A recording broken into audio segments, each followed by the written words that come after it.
right, here we go. Chuck Holton. How's it going, everybody?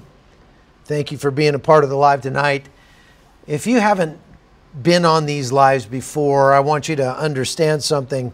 I do these lives because a lot of people have lost faith in the mainstream media. And you can understand why, because they just lie to you so much. And everything they bring you has some spin. Everything they tell you about whatever you watch is telling you what they want you to think about it, not just what's going on.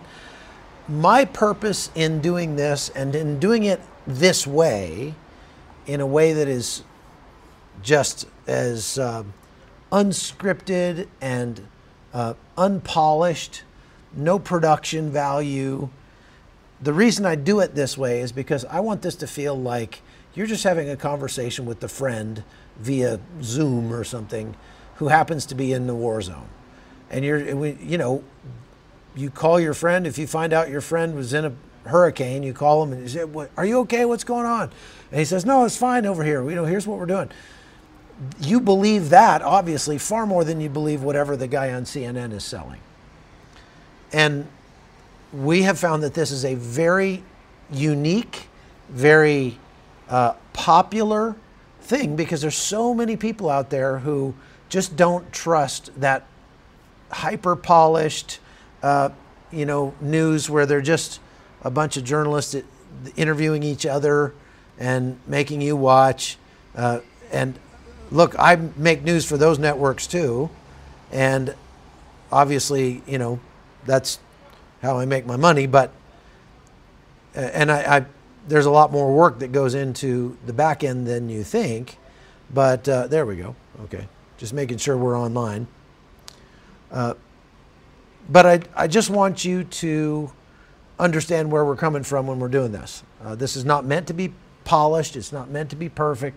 It's meant to be you and I having a conversation about the issues of the day.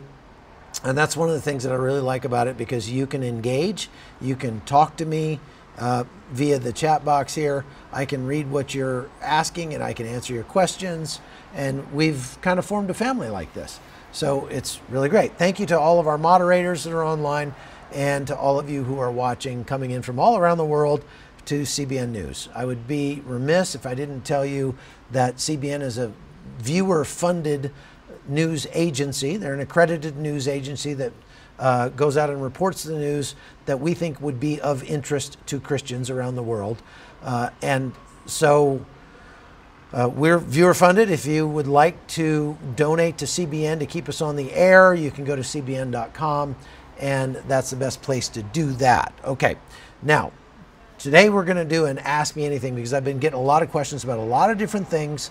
And when I'm trying to stay on one subject, it's hard to kind of go, oh, let's talk about Sudan and Ukraine and the riots and this and the UK and whatever. So today we're going to do that. And so I'm going to put on my reading glasses here, and I will do my best to answer your questions about whatever you want to talk about concerning the news. Whether it's here in Israel, I'm in Jerusalem today, and we can talk about what's going on here, or we can talk about the war in Ukraine, we can talk about what's happening in Venezuela. Just do me a favor and let's try to steer clear of U.S. politics, because I intentionally don't follow that stuff very closely, because I don't ever want to get roped into being a political reporter.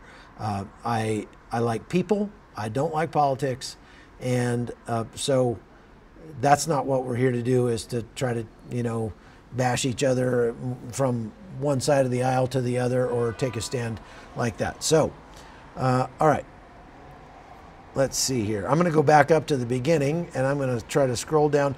The best thing to do if you have a question, folks, is to put it in all caps and write the word question. So write the word question, and then put the question in all caps, and it'll make it easier to see in the flow of the chat box. All right. Let's see here. Love my live feed videos. A lot of people do. Question: how to have a certain confidence in the sincerity of peace between two peoples whose goal is to annihilate the other for 3,500 years? Good question.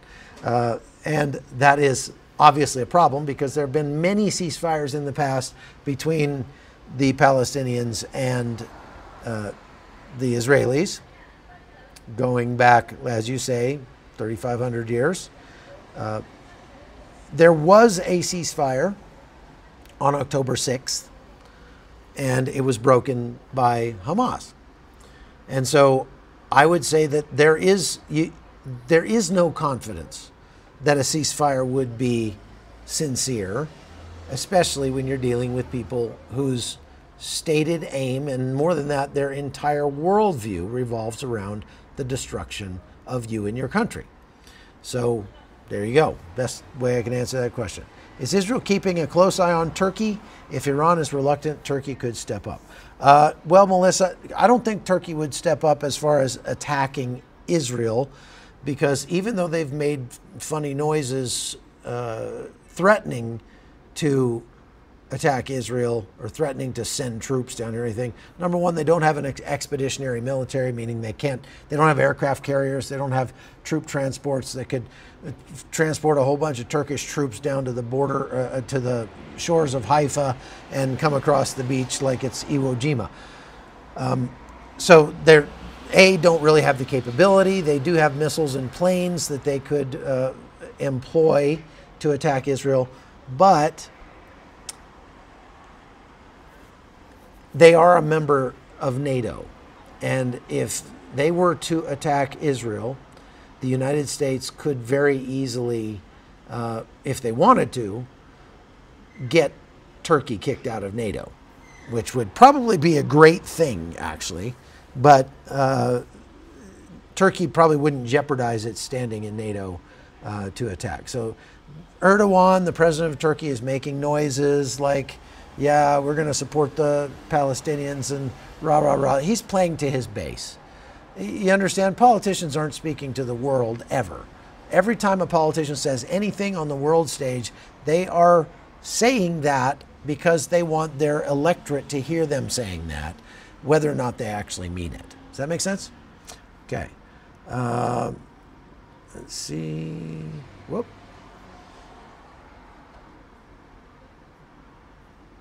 Question, do you think Russia will be separated into 100 countries in the near future? No, I don't, Lucky Duke. I don't think they will be separated into a bunch of countries. The current leadership of Russia may fall. That would be the best possible outcome of all possible outcomes, as long as somebody who took the current guy's place wasn't worse than he is, and that's not a foregone conclusion. Is Israel, okay, we got that. Let's see. Hey, Chuck, begin to buy gold and Bitcoin. The risk of not having is getting too big. Okay. That guy probably shouldn't be here because he's just spamming the forum. So I will remove that, that one. Please explain the war in Sudan. Okay. So, the war in Sudan is twofold. There is South Sudan, which is has a lot of Christians. North Sudan, which has a lot of Muslims, especially extremist Muslims. The extremist Muslims in northern Sudan are called the Janjaweed, and they are every bit as bad as ISIS or Al-Qaeda or the Taliban. And, you know, if to kind of, you know, I'm trying to see how I can condense this down. They've been at war for a long time. The Janjaweed used to ride on horseback down into South Sudan and right into Christian villages and just rape and pillage and loot and burn and kill. And eventually South Sudan separated from Sudan, and I'm trying to keep a high level thing here. But the Janjaweed didn't go away, and so they're still fighting in South Sudan between the South Sudanese and the Janjaweed. And some militias, it's a lot more complicated than that because there's other militias and some turmoil in South Sudan itself. It's one of the reasons why a lot of South Sudanese, who speak English, by the way, are making their way to England because they are looking for a place where they won't be killed or pressed into military service against their will to get out of their country. And I had a really interesting chance to interview some of those South Sudanese. They're all about 8 feet tall. I mean, they're really tall, really skinny guys. And they speak English, so you could interview them. I was in France, the north of France, Calais, and what they do is they go to Calais and then they try to get a boat across the English Channel to go to the UK. But the UK is like, we're full, no vacancy, sorry, can't come in. And these guys are basically stuck in France and they can't hold jobs. They don't get much in the way of, they don't get any money from the state of France. There are some charities that help them out with food and stuff like that. These guys that we met were living in an abandoned house that they had just taken over. It didn't have any electricity or plumbing, and they'd been living there for a long time. But there's like 40 of them living in this house. It was really sad talking to them about they're just kind of stuck now. They obviously can't go back to Sudan, and UK won't let them in, and they're just like, maybe this wasn't such a good idea after all. But even as bad as it was there in France, they all said it's still way better than Libya. And Libya, they said there's literally open air slave markets and things like that. And they were there for like a year trying to get across the Mediterranean. So that's the best I can do on that question. The Taliban parades the U.S. equipment inside Afghanistan with Chinese and Iranian dignitaries in attendance. Are they likely to become an expeditionary force and threat to Israel? No. The stuff that was left behind, $86 billion worth of U.S. military hardware that was left behind in Afghanistan, did not include any aircraft carriers or troop transports. It didn't include any C-17s or C-130s or anything like that.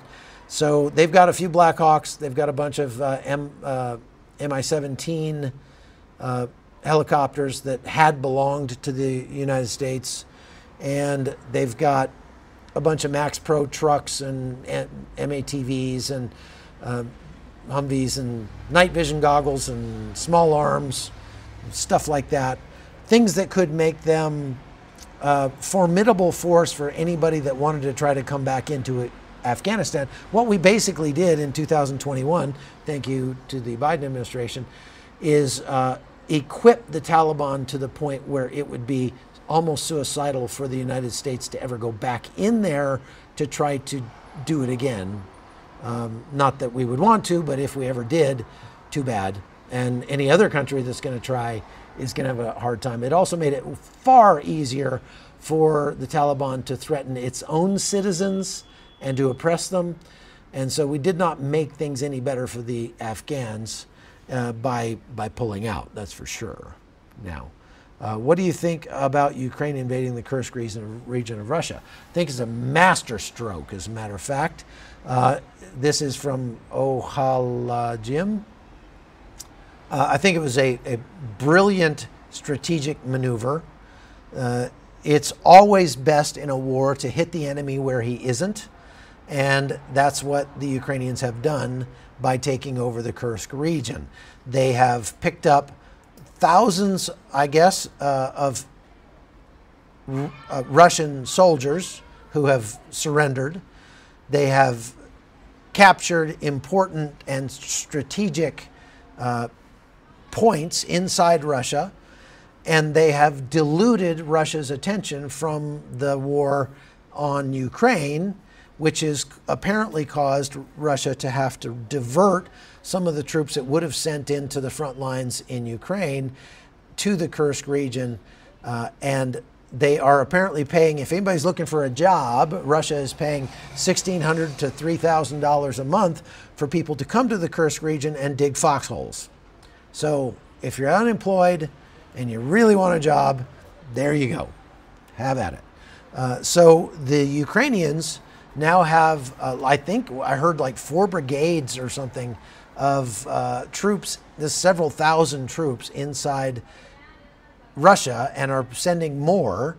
They're using American tanks, they're using Canadian weapons, they're using other European weapons, and they are using tons and tons of drones to lure the Russians into fights on their own turf, on Russia's turf, but this is causing the Russians to go on the defense and to scramble. And so they're unprepared for this. The troops that they've encountered so far will all become bargaining chips in being able to trade them for Ukrainian prisoners.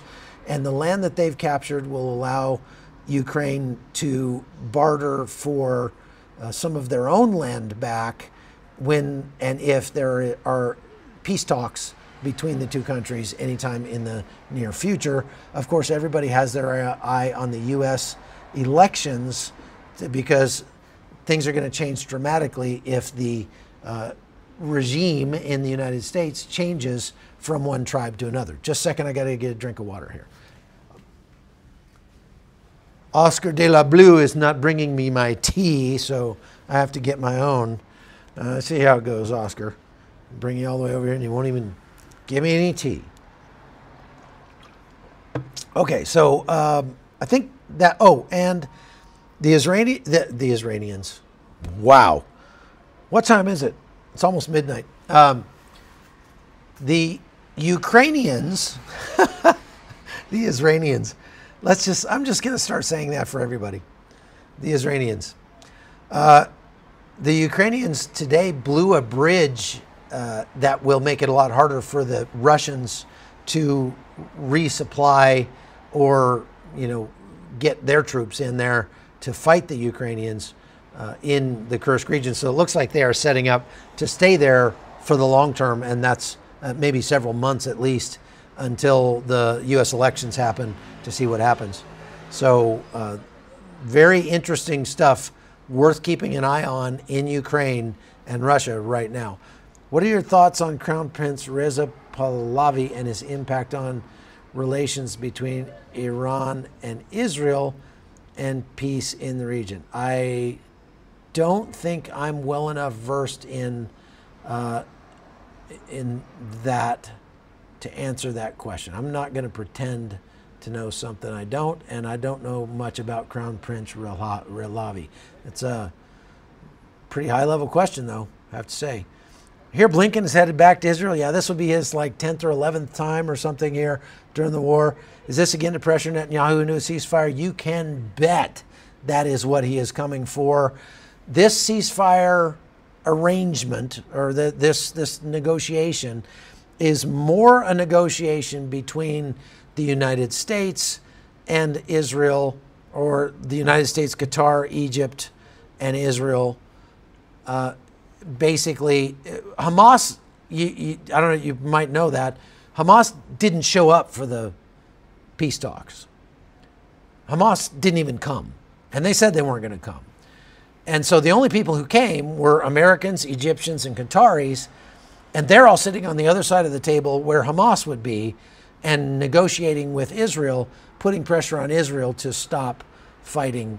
And Joe Biden came out and gave a speech that was aimed at Netanyahu and his left-wing base. And that speech said, look, the Israelis cannot hope to accomplish anything more in Gaza militarily. The only thing that will happen if they stay in Gaza is to kill a bunch more civilians. So they need to just pull out now and be done with it, and maybe send some aid in there to those poor people in Gaza. And this came almost exactly to the minute while there were rockets flying out of Gaza toward Israel. So the irony could not be any thicker. In this case, they are pressuring Israel to stop fighting and telling Israel that there's no sense fighting any longer because they've already accomplished everything that they could possibly accomplish militarily. And Hamas says, no, we're still here. Hamas has 2 brigades of troops in central Gaza, and Israel still hasn't gotten rid of those guys. So Israel is saying, oh no, we have a lot more to accomplish militarily in Gaza, and it will take at least another month or two before we can back that off a little bit and start going to a more sort of aerial-based approach where we have surveillance drones and we see things that need to be blown up and we blow them up, and maybe send special forces in there for shoot and scoot raids, in and out raids. But it's going to be at least a couple of months probably before they can get to that point. And then it'll be at least a year before we will be ready to pull our troops completely out of Gaza and turn it over to somebody else. And I would say that that's a pretty rosy picture that they're painting there, because it'll probably be more than that. So everybody, not just the United States, not just Blinken, this is what they did. The United States sent envoys to all of the other countries around Israel, like Jordan and Saudi Arabia and Lebanon, and to talk to the Lebanese government, not to Hezbollah, to get all of them on the same sheet of music, to have all of them call Israel and say, yeah, you guys are done in Gaza. You must take a ceasefire. This is your last chance. You have to do it or else.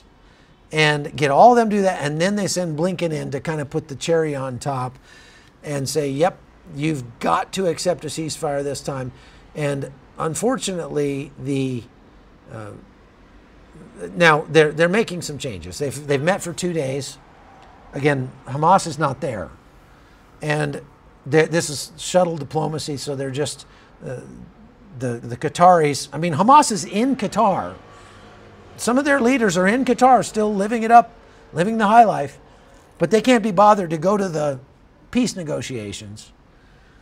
So they get a phone call from the Qatari emir, and he says, hey, I'm at these peace negotiations. Here's what they're offering. And Hamas says, okay, we got to talk to Sinwar because he's the boss now. We'll call you back. Then they call back in a few minutes and say, yeah, we can't get a hold of Sinwar. We don't know where he is. So they're having a hard time making these work, but what they've done is they've hammered out an agreement between the United States, Qatar, and Egypt on one side, Israel on the other, that where they will, they say, okay, we agree to this. Israel says, okay, this is something that we can move forward with. And then they say, okay, we're going to pass this on to Hamas. Hamas says, give us till next week and then we'll give you an answer. I don't hold out much hope. Let's put it that way. All right, so there's that question. Do you think Israel hacked Iran? Yes, I do. Question, what kind of microphone do you use? Price range, practical for church? Might be practical for church. I've got this microphone right here. It is a little wireless mic that's on a mic. It's on a magnet. The microphone's on the inside here, and the magnet's on the outside. It's a button mic, wireless, and the receiver is on my computer, connected to my computer here. It comes with 2 microphones. It's from a company called Hollyland. And I bought it in Thailand in February, and I like it a lot. It's been a pretty good little mic. I also have a bunch of others, but this is the one I like the most because it's such a small form factor that I can actually hide it, and so I like that. Okay. I don't know how that would work for a church or not. I'm not sure what the range is. You can tell I'm only a foot from mine. So it's more built for like YouTube creators, people that are doing videos on their phones and stuff like that. I don't know about, if you're going to do something for a church and you need wireless, you probably need to go quite a bit more expensive. This one's only $170 or something. It wasn't bad. Okay. How are the people of Israel holding up to the threat of attack and economy under such a threat? The people of Israel have been under this kind of threat for a long time, even before the war. And so they're just kind of doing their thing. They're going about their business. They are concerned. They will tell you that. But the gym was full today. The shopping centers are full. The old city of Jerusalem was not packed because there aren't any tourists, but there were plenty of people around today that were doing their thing in the old city. And so I think people are pretty inured to the threat. It's not that they're not taking it seriously. It's just that they're like, what do you expect me to do? Just stay in my basement all day? Like, I'm not going to do that. I'm going to live my life, and when it's time to go to the shelter, I'll go to the shelter. It has not been very good for the economy, though, that's for sure. Why can't Israeli forces, after spending all this time in Rafah, surrounding small area with all the superior intelligence, locate Sinwar and the hostages? Well, because Sinwar and the hostages aren't cooperating very much, and because they are being aided, Sinwar and the hostages, or Sinwar and Hamas, are being aided by the 2.5 million Palestinians who are still in Gaza. And we've found that out over and over and over again. So there are a ton of reasons why you're just, they are having a hard time finding Sinwar. You can bet that they were planning for something like this a long time ago, and they have made very deep preparations to hide their leadership or even get them out of Gaza. You know, they just found in the last week 50 terror tunnels along the Philadelphia corridor along the border with Egypt. And some of those tunnels went into Egypt. So it's not out of the realm of possibility that Sinwar and a bunch of hostages are not even in Gaza anymore, which would make it much harder to find them in Gaza. Okay.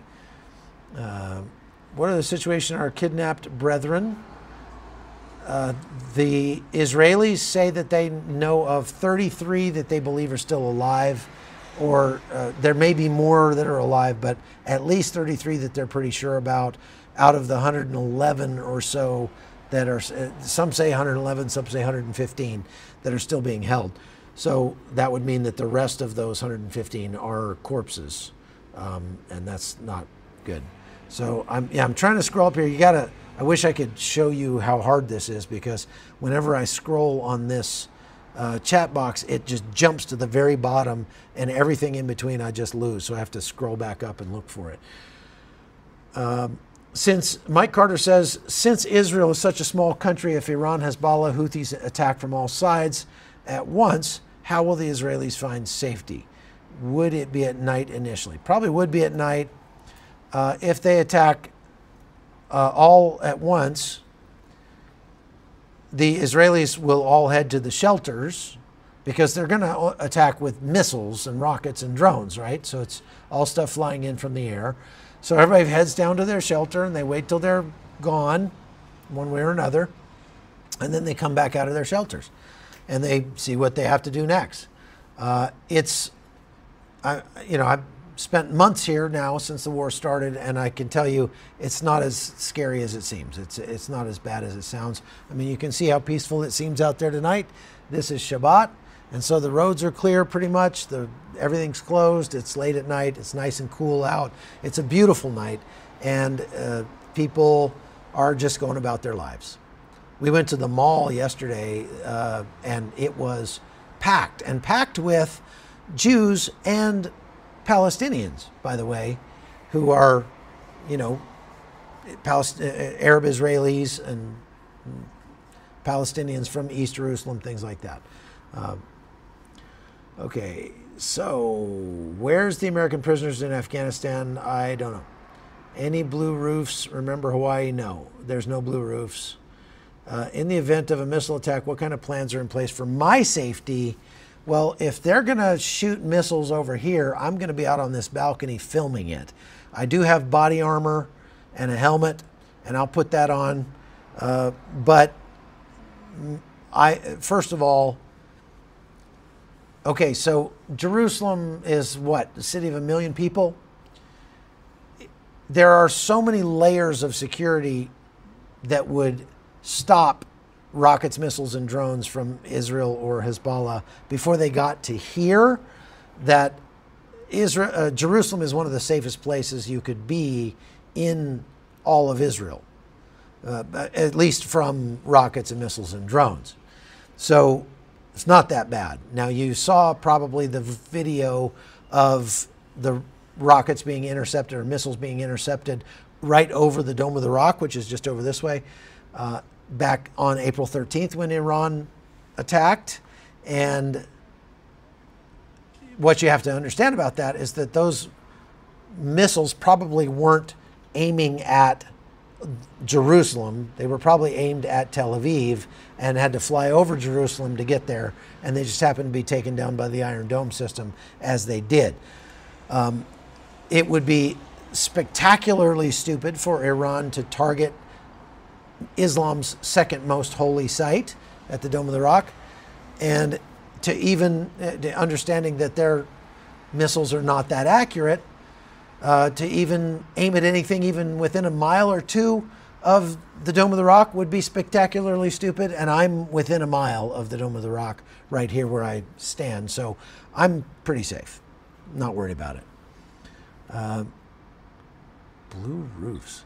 Where's General Austin Scott Miller? I don't know where he is. What kind of...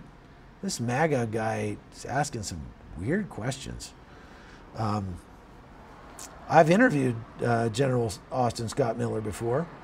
He seemed like a pretty good dude. I haven't seen him since Afghanistan, but that was years ago. What kind of microphone? Okay, so I already got that. Hamas was represented by U.S. Yes, more or less. How are the people of Israel holding up? Okay, so I already got that. Do you negotiate? How do you... Okay, I already answered that one. Why? Okay, how did we get all these over again? I just backed up too far, I guess. How hard is it to fly into Israel from Canada? It's more difficult right now because there's only one airline flying commercially into Israel, and that's El Al, the Israeli airline. And so even though there are fewer people coming than normal, if there's only one airline flying in, then there are much fewer planes, and so the planes are all kind of full. I got the last seat on the plane from London. But you can still get here. People are doing it. You just might have to pay a little more to get on an El Al flight, but usually you would fly some other airline to somewhere in Europe, then pick up El Al for the last leg.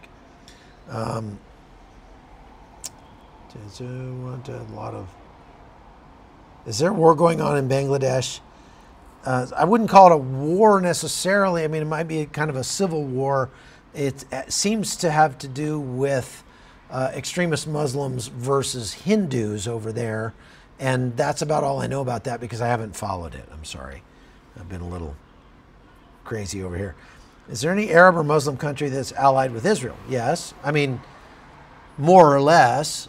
Jordan, Saudi Arabia, the UAE.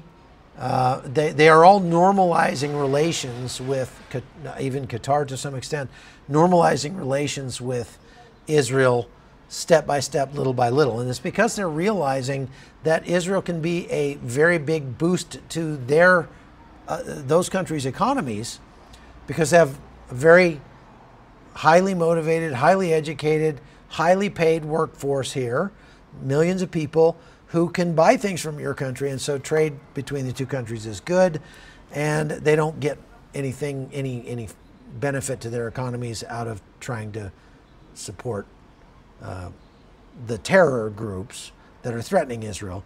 And all of them are pretty fed up with Iran. You understand, Saudi Arabia and Iran don't get along. Jordan and Iran don't get along. Even I would say Lebanon and Iran don't get along, but Iran, inserted its own terror force in there back in the 1980s. Oscar mentioned not having money to fly home. Am I taking donations? Not through this CBN. This is a CBN Live, so I'm not taking donations on CBN Live for Oscar, but if you want to help Oscar, you can go help him directly at Buy Me a Coffee. Somebody just put up the link there to Oscar's Buy Me a Coffee. And I just tell them, well, you're just going to have to stay here. Sorry, don't get to go home. What is your favorite Israeli food? I eat a lot of hummus and falafel over here. I like falafel a lot. And actually I like a lot of their food. But let's see. You know how Jesus is not coming back from a cloud on a horse, no matter if okay, Donald. There's rumors that Xi has people trying to do a couple against him. Yep.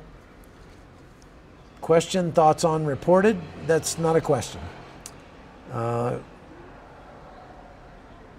are Muslims attacking and killing Hindus in Bangladesh? I'm not sure. Like I said, One Tired Mama, I have only seen the headlines on that. I haven't actually followed that story. There's just too much other stuff on my plate at the moment. Let's see, back up a little more. Is it true the United States does not yet have hypersonic missiles? It seems that we would be more technologically advanced than Russia. Would this be a huge disadvantage in war? Very good question, Grace and Faith Ministries. Thank you for that. So, hypersonic missiles. Pretty much every ballistic missile since World War II could be considered hypersonic. When they say hypersonic missiles nowadays, what they mean are missiles that are faster than the older hypersonic missiles we already had. And those missiles, you're right, America doesn't have any in production. Russia does. However, the reason that America doesn't have any in production is because if America's going to make one, they're going to make one that actually works. Russia has tried its missiles on Ukraine quite a bit, and they have had quite mixed results. Some of them have been shot down, some of them get through, some of them miss their targets. So Russia, it's kind of like Russia threw a dog in a spacecraft and threw it up into space so that they can say that they got to space first. Where the United States, if they're going to do it, they're going to do it right, and they're going to do it well, and they're going to make provision for coming back from space and not just throw something out there to say that they did it. So Russia's hypersonic missiles are not all they're cracked up to be. The United States is developing hypersonic missiles, and what that does is it allows you to strike anywhere on the globe much, much faster with much less warning for your enemy. Those are good things. But if you're going to shoot a missile like that at something, you want to know that it's going to actually hit what you're aiming at and that it will actually do some damage. And Russia didn't focus so much on those aspects of their hypersonic missile. They just built one that went really, really fast. Okay.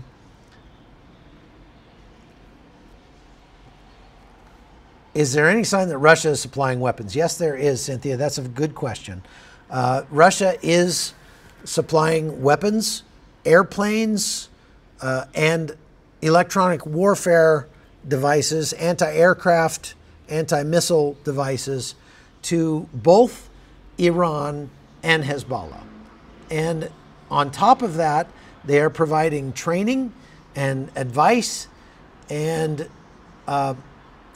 they have trainers in Yemen helping the Houthis with intelligence on which ships to shoot at and which ships not to shoot at, because they don't want them to shoot at the ships that they need.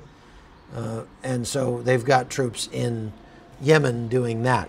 Russia is spreading troops all over the world. They've got troops in Venezuela. They've got troops in Cuba. They've got troops in lots of places in Africa. I've seen them in Syria. I've rubbed shoulders with them in Syria. They're in Armenia still. They got troops in lots of places, but then again, so do we. So there you go. Okay, that was a good question. Thank you for that. Keep asking, folks. How many IDF troops are in Gaza right now? I think they've got 2 brigades, perhaps. I haven't seen the most recent numbers, but it's not near as many as you might think. They still have several in there. Okay, so I got that question. In this conflict, is about land dispute or hate the Jewish. Gosh.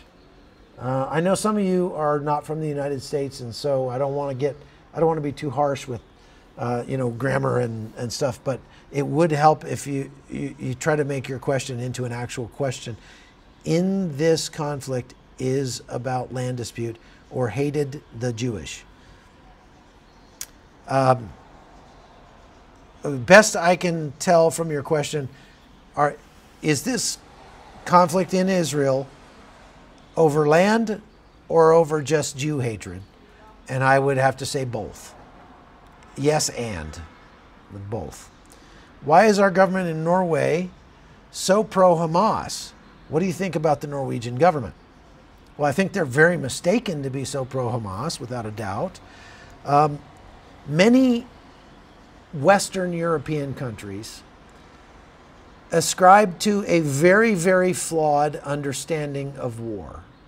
Probably because they haven't had to really fight in a war since World War II. Now, the Norwegians actually have had troops fighting in Afghanistan. I was embedded with some Norwegian special forces in Afghanistan, and they were pretty good guys. But the government in Norway, like the government in France, like the government in Spain, other places, ascribes to this idea that war should be, if somebody blows up one of your buildings, then you can't go beyond a proportional response. A proportional response would be you blow up one of their buildings. What we are finding out is that that's not such a good way to win a war, because it's just tit for tat forever. You never hurt your enemy bad enough to make him want to quit, and he never hurts you bad enough to make you want to quit. And so it's just ad infinitum war. The West, including the United States, has largely lost its stomach for war completely, because war, by its nature, is designed to be brutal. And the more brutal, the more violent, the more costly that it is, the faster it will get over. But the more gentle it is, the more compassionate war becomes, the more nice and polite that war becomes, the less war actually accomplishes anything. Some people might say that wars never accomplish anything, but I would beg to differ. You only have to look at World War II or the invasion of Panama, which I participated in, to see that wars can have a very positive outcome if they are prosecuted with vigor.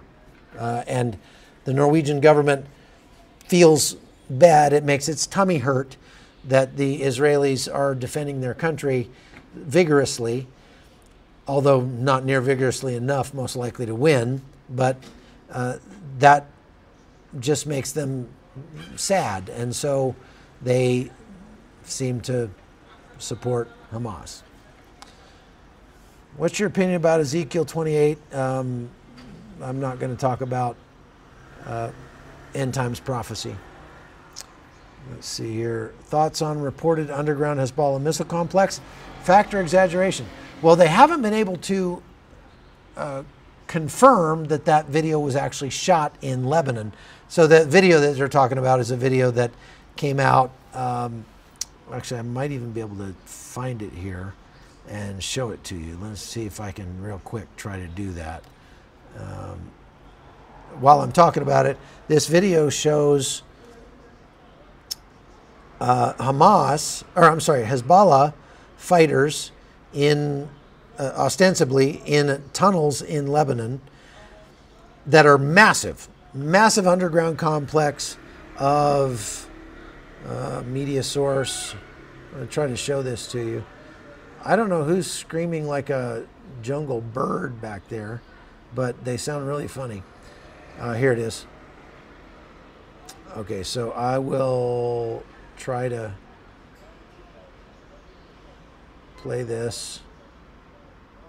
Let's see if this works. Yeah, here's the video.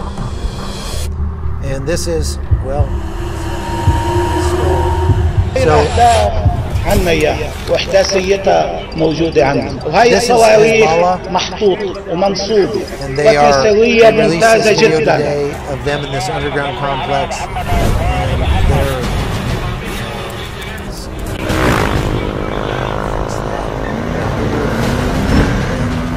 they're pulling missile trucks out. Like I said, this will make a great paintball complex. They're pulling these missile trucks out, and they're driving them through these long tunnels in the rock. Now, imagine it's your job to destroy these tunnels carved into stone. How do you do that? How do you destroy these tunnels? Oh.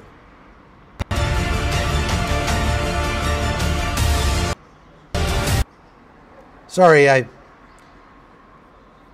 think I was playing the music too loud. Imagine it's your job to destroy these tunnels.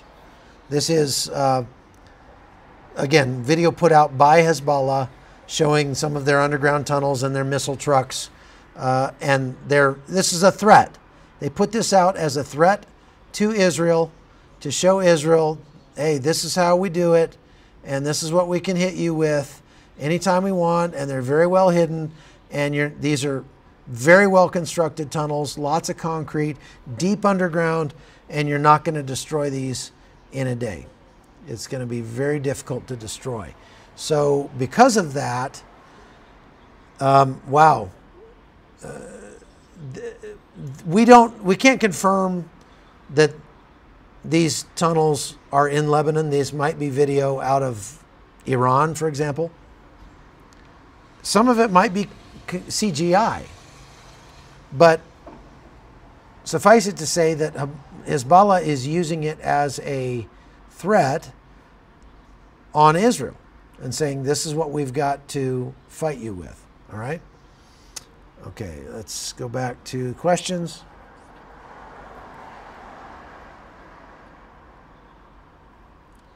Great job. Greetings from Ashkelon. Oh, it's got somebody here from Ashkelon. I love Ashkelon. That is real news. You are welcome. Truth be told, the light will not. Okay. When you were serving in Afghanistan, did you ever have an interaction with Pakistan Army? And if so, how competent you found them? I never served in Afghanistan other than as a journalist. I got out of the active duty military before the war on terror began. But I did spend, I've made more than, I think, probably a dozen trips total to Afghanistan over the years. And I never once had interaction with the Pak Army. And so I can't tell you anything I know about them. Question, escalate to. That's not a question. Question, are you satisfied with how Israel's conducting these tactical raids as opposed to surrounding the entire city? You're talking about in the West Bank, perhaps? I think that what they're doing in Judea and Samaria is effective as can be. It shows they don't want to get embroiled in having troops on the ground in the West Bank at the moment. At some point they may have to keep troops in there, but right now they've decided that's not such a great idea. Okay? Do you personally see Catholics and Protestants united in all world issues in general? In other words, do you see both united as Christians? Not really. You know, it's amazing. Here in Israel, if you go down to the holy city, the old city of Jerusalem, right over there.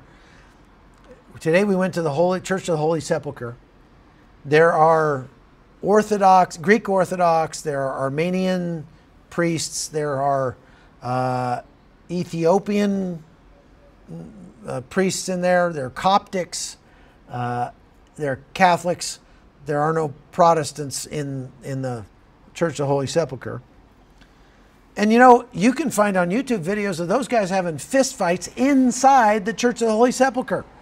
This is supposed to be like one of the holiest places in Christianity, the place where ostensibly Jesus was crucified and buried. And you've got all these different sects from around, from Orthodox Christianity to Catholicism and whatever. And they always have their representatives in that church watching each other to make sure that they don't do anything wrong. And if they light a candle the wrong way or something, man, it's on. And they're out there like, psh, psh, psh. So I had my friend Oscar de la Blue Ramirez with me today. And he grew up in a Catholic family. His family's Catholic. He's a full-fledged believer now, evangelical. Well, yeah, I'm trying to say an evangelical believer now, but he grew up in a Catholic home, and his family's Catholic, and that's fine, that's great. And so they wanted him to see if he could get one of the priests at the Church of the Holy Sepulchre to just say a blessing for his family. And so he went around and asked a couple of them, and they all turned him down. Why? Well, because he's not Armenian, because he's not Greek Orthodox, because he's not, and really? Look, I'll reserve judgment on, whether or not there's any value to having some shepherd pronounce a blessing over you, but it certainly can't hurt. And it wouldn't be a mean thing to do if you were to say, hey, may God bless you and your family. But Oscar just went and very humbly asked a couple of these guys if they might, just do this for his mother, his aging mother who's in Mexico. And they refused. They said, go light some candles. And so he was like, wow, okay, thanks, that's great. So I really hate those divisions, and I hate when I go around the world. I always say that, I travel a lot, but I'm always on Sundays, if I can find a church to go to, a Christian church, I walk in the door and I'm with my family. Unfortunately, that's not always the case, because there have been times when I've walked into, for example, an Armenian apostolic church, and the service was about to get started, and so I stopped the priest as he walked in and said, excuse me, I'm not from around here, but I'd like to worship with you today. And he just looked me up and down and said, are you Armenian? And I said, no. He said, are you baptized? I said, well, yes, but not the way you baptize people.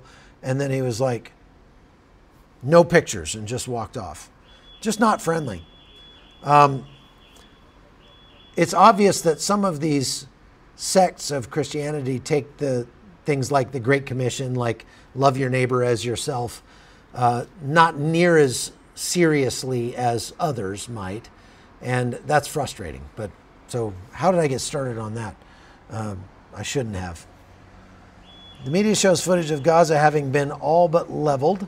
How much of Gaza is actually still standing? Actually, a lot more. That's a very good question. Thank you. A lot more of Gaza is standing than you think. And I have some video of that I can show you, perhaps.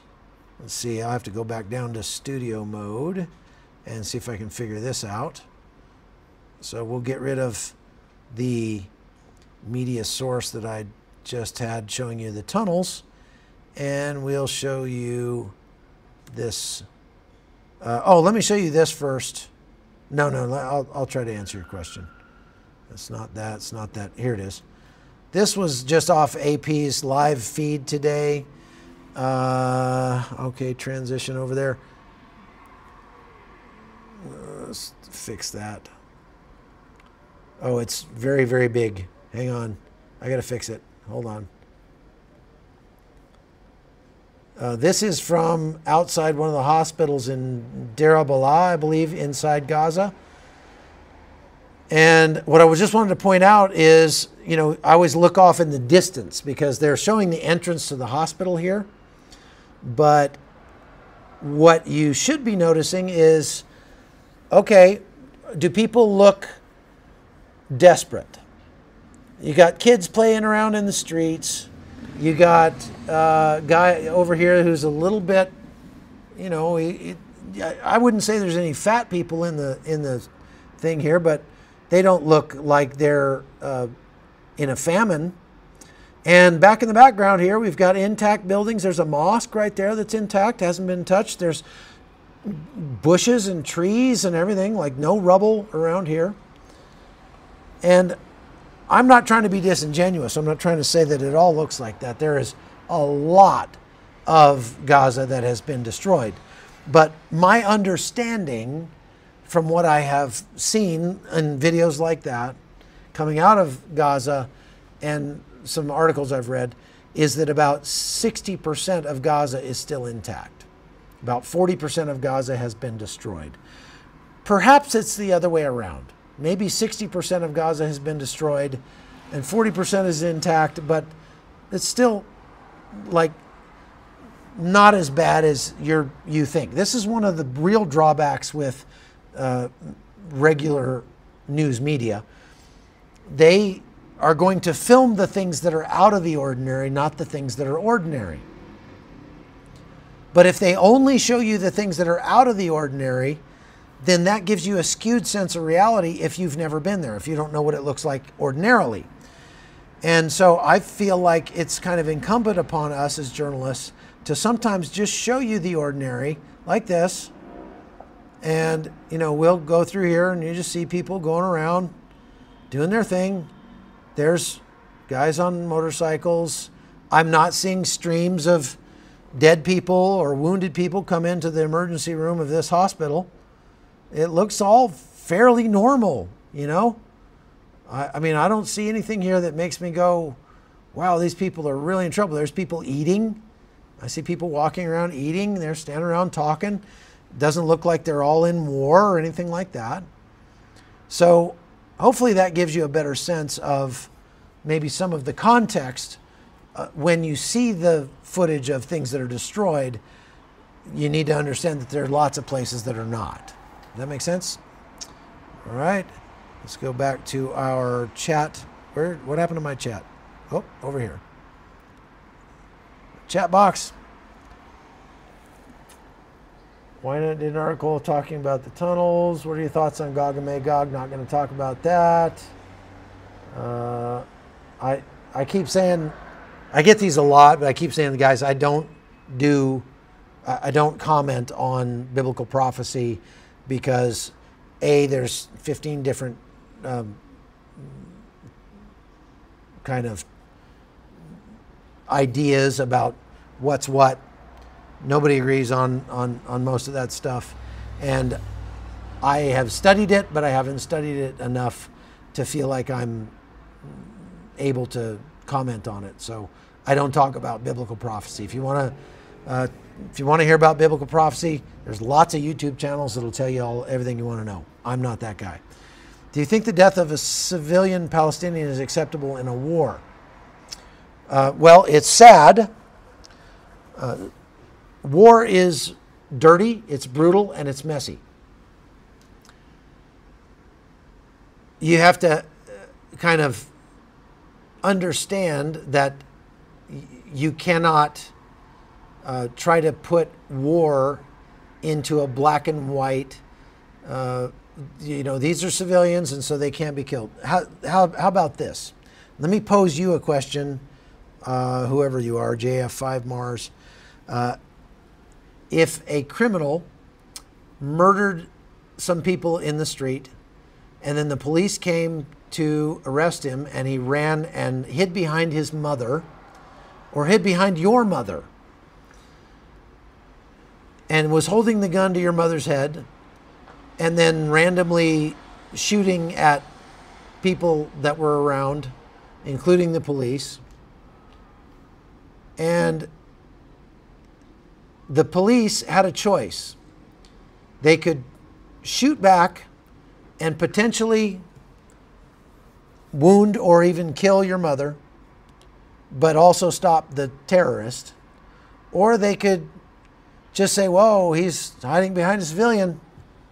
Can't shoot at him. Just going to have to stand here and wait until, you know, he changes his mind or whatever.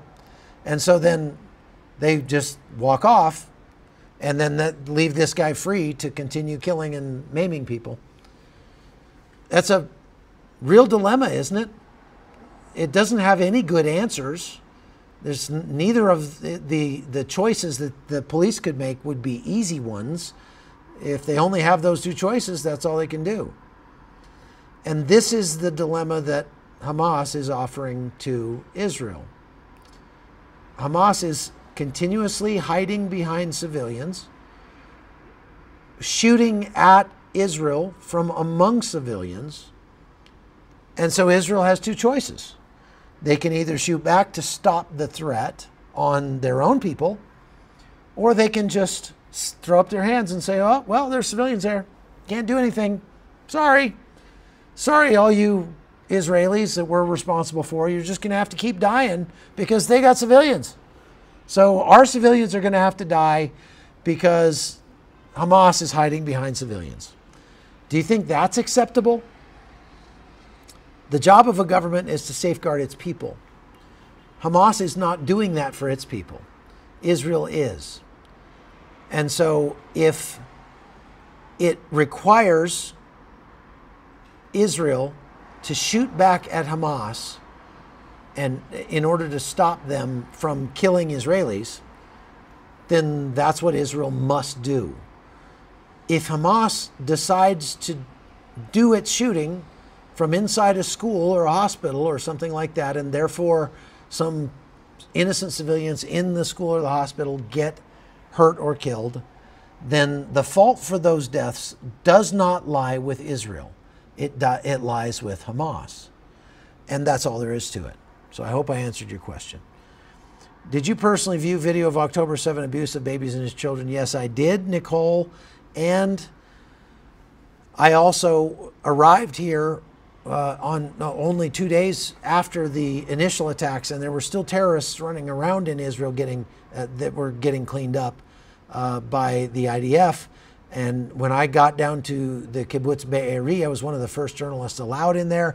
There were still bodies and body parts laying all over in the streets because they hadn't had a chance to clean those up yet because they were still fighting them.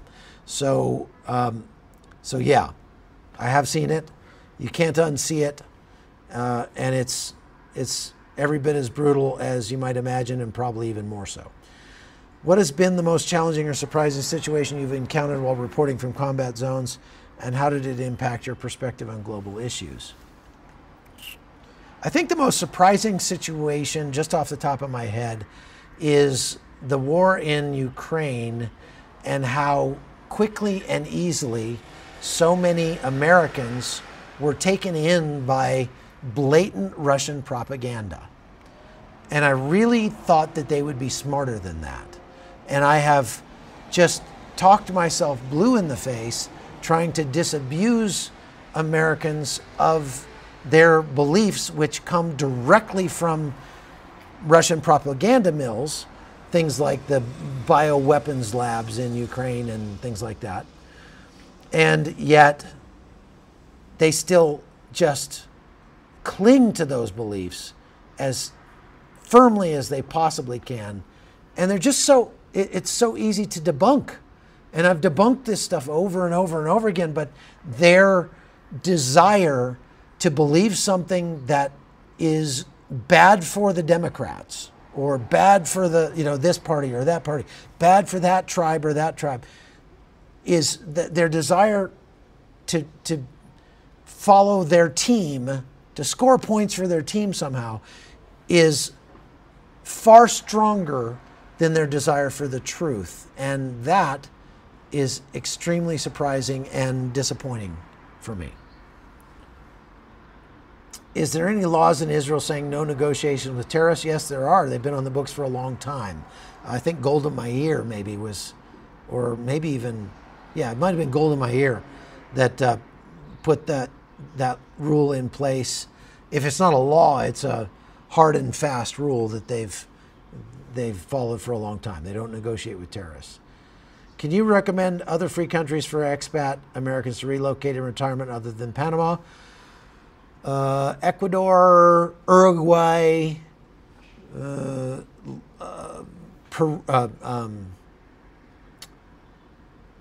to Lisbon, perhaps, Malta, depending on how much money you have. Lithuania would not be a bad place to live. A lot of the Eastern European countries are actually unbelievable. Vilnius is incredible. Estonia is super modern, really nice. Let's see. I mean, I would live in Poland. I like Poland. Armenia. There's lots of places. Look, you can make yourself a very nice life outside the United States. And as we watch the United States devolve into partisan sectarianism, to violence and anger and dissension and all this, you know, it's the fallout of having two incompatible worldviews living together in the same space. A lot of Americans are starting to look at that and go, well, it's cheaper in El Salvador. I'll go there. And El Salvador is another country that would be actually not a bad place right now.